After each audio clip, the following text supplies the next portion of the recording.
Peace family, it's Jay and Ernestine Morrison, your co-founders of the Legacy Center and the Tulsa Real Estate Fund, and we are here at the Black House locked in with the Atlanta Voice.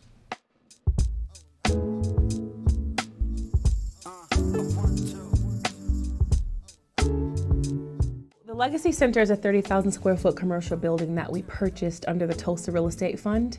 It is the first asset we purchased under the Tulsa Real Estate Fund, and we wanted to create a co-working space and a hub for education, for finance, for wealth, empowerment, for film, for media, and for entrepreneurs and small business owners to have a place to come and incubate their ideas, grow their businesses, create their own stories through film and television, and be the CEO of their last names. And we decided to put it in East Point, Georgia. We felt like we were spiritually led here, and come to find out, the city of East Point, 24% of the population lives below the poverty line, and all the resources and classes and courses and everything that we will offer right here at this hub at the Black House, aka the Legacy Center, will help boost the economy in this area.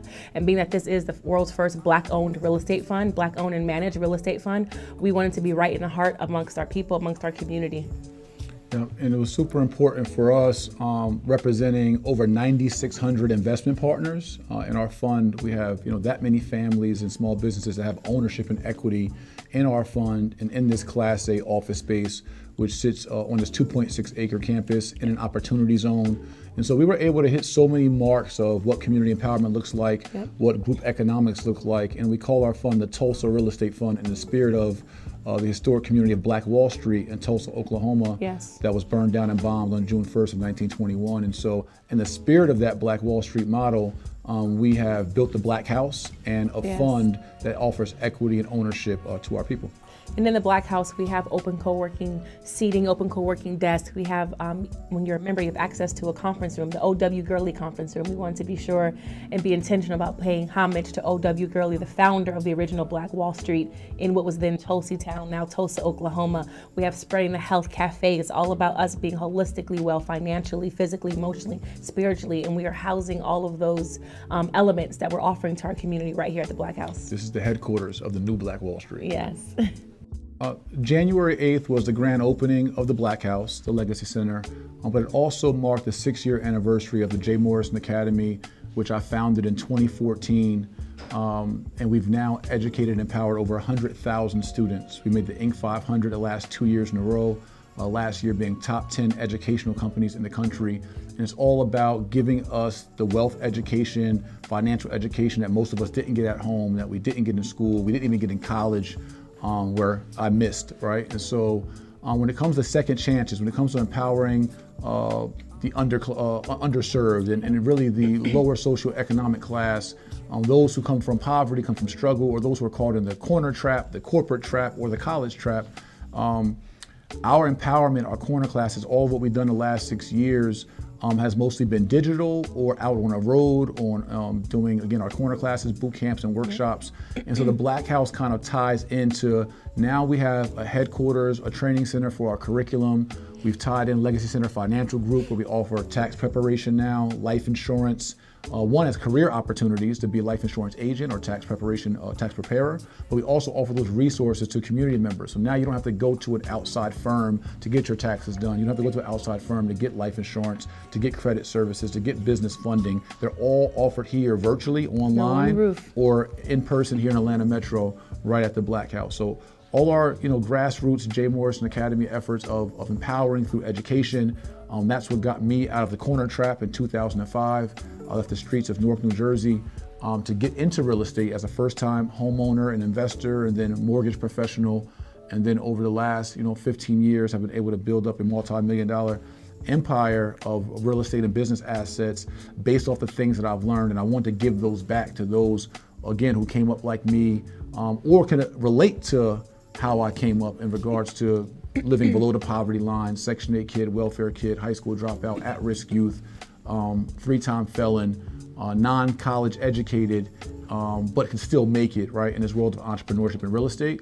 And so I know that if us who are underserved can make it, and we know in our community not everyone is poor or underserved, then those of us who have more resources or more education, then we too have an opportunity to elevate economically. And so if we all have access to this information, we believe that we all can climb and take control of our destinies, and again, be the best CEOs for our last name. Absolutely.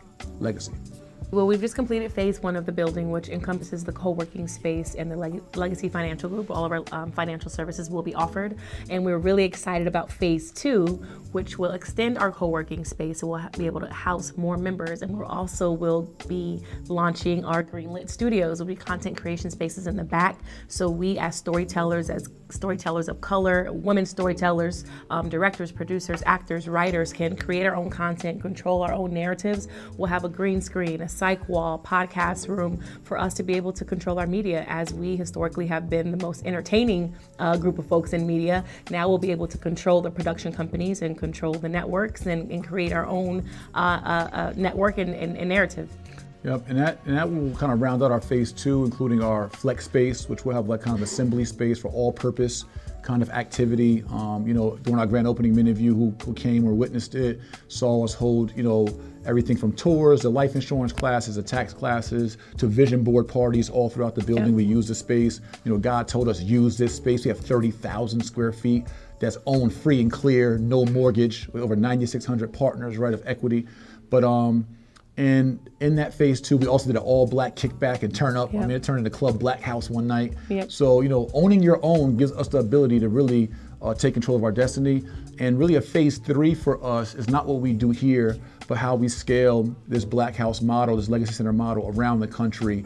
And it's our vision to have these legacy centers in all the metropolitan areas and urban areas across the nation, where we can give ourselves access to resources, content creation, mentorship, business incubation, funding, all that, all in one ecosystem. So that's the big vision. Yeah, and we're really excited that being that we are in Georgia, which is a film capital, film hub now, and just being 2 miles from Tyler Perry Studios, all of the content creation space that we are going to offer to not only do our own productions, but allow other production companies to come in and film. We've already shot 2 productions here. Hip Hop Holiday, that was aired on BET a few weeks ago. Part of that film was shot here, a film called Open, starring Essence Atkins, directed by Cass Seegers Beatles. Part of that film was also shot here. So expect a lot more content coming out of the Black House. Yeah, and I stand corrected, not just a national initiative and campaign here.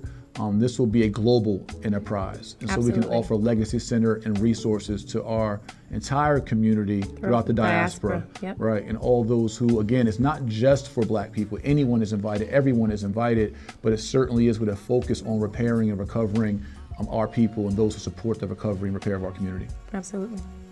Well, originally, we were looking for spaces to do co-working space for artists and film production studios. So we looked at many, many buildings before landing on this one. And we had a realtor at the time that we were working with, Black woman realtor, who did a lot of diligence and a lot of work looking for buildings and spaces for us to house this co-working space and this media space. And we were led to East Point. And I literally remember driving up to the building and just feeling so spiritually led. And then as I was familiarizing myself more with the city of East Point and how 24% of the population lives below the poverty line, and how a lot of our community, Black and brown folks, live right here in East Point, Georgia, I knew that this is one of the spaces that we had to be in and where we had to start. It was very, very spiritually led. And when my husband came and looked at the building and our team evaluated it, and it was really perfect. We got a great deal, and we knew that it would serve our audience and serve our partners, our investors, and serve our company. And the most important thing was to serve the community. Yeah, that's the interesting part, and the uniqueness of our fund and kind of the tightrope we walk is that things have to make sense from a purpose perspective and spiritual perspective, because that's the nature in which we operate out of. Yes. But we are a real estate fund, and it has to make sense from a financial perspective. And so a few things financially or economically that made sense for this asset.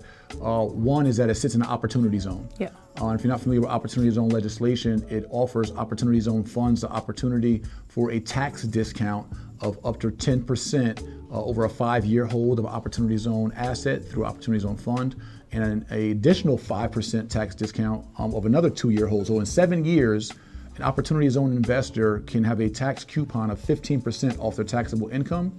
And if they hold that asset over 10 years, any future income is totally tax deferred, right? So we, as a building, sit as an incentive for opportunity zone investors, right, here in the East Point community. As my wife mentioned, the poverty line and the poverty stats here in East Point. East Point, per rata, is number one in violent crimes in Georgia, per capita, person for person, which was another reason why we needed to be here. And when our offices essentially were in Buckhead, right? And we all know Buckhead is a more upper echelon area of the Atlanta metro. But most of us don't know, back in 1912, Buckhead was actually founded by Africans in America. And was called Johnsontown before the land in Buckhead was stolen. And so, it meant a lot for us to be in an area that was centrally located for our community.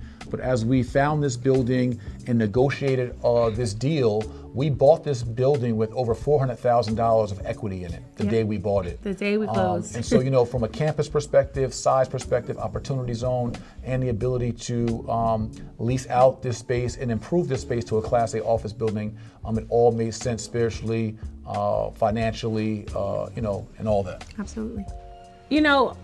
There are many, many messages and narratives that we want people to take away from the Legacy Center. I would say that the first thing we want anyone to know is that we did this with 9,600 partners. That's first and foremost. Group economics. In real life. When they say Black people don't unite, I would say look at the Legacy Center at 3015 R.N. Martin Street in East Point, Georgia. We will show you that Black and brown people indeed do unite. And there are 9,600 partners who can attest and say that they are co-owners in this very asset that we are sitting in right now. So that's first and foremost. Yeah, I would really piggyback that to say it is the proof, right? And so it means so much more to us than just this building or just our fund, because our mission is about, again, the repair, the unity, recovery, and economic justice for our people. Absolutely. And obviously social, political, and economic justice for our people. And so for us to have something to look at in our generation that reflects us, right? The Black House reflects us. The beautiful Treff flag hanging on the lawn, our Founders Wall with over 8,600 investors in our foyer of our Founders Wall, to have a fully upgraded space that we all have ownership in, but to take it just past this building, and again, to the point of showing our unity in real life, like what that looks like, getting past the collection plate, donations, Kickstarters, GoFundMes, right? We've only participated in cooperative economics through donations and philanthropy.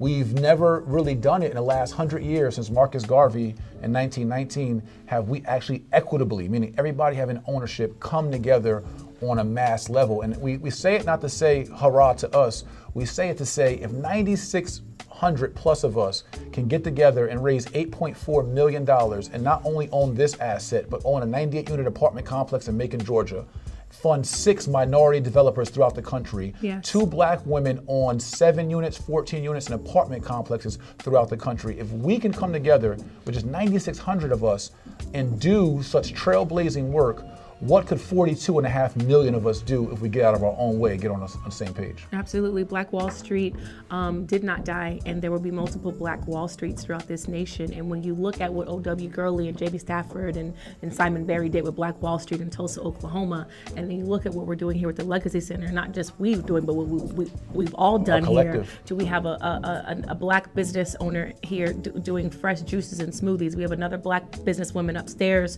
who's offering taxes and credit and just everything that we are going to be contractors, offering. The Black realtor, vendors, Black contractor, Black project architects, managers, our Black architects. Engineers. Yes. Jobs created. We are sending the message that Black Wall Streets are not dead, and we have resurrected the spirit of all the Black Wall Streets across the nation, and we will continue to birth more Black Wall Streets around the world. And I must mention the Honorable Marcus Garvey, who also was a big inspiration in the UNIA. They were the first group of Africans in America to raise capital together. They raised $800,000 back in 1919 for the Black Star Line Company, in which Marcus Garvey then went and bought ships to do import-export to Africa of goods, and also import-export people, bring us back to Africa, and that was sabotage. And so we know what happens with history, with our greatness, and so we thank everyone for their support in it. But this building should make all of us proud, whether you're a Tulsa Real Estate Fund partner or not. It's something that we did together.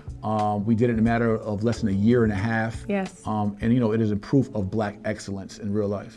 Yeah, absolutely.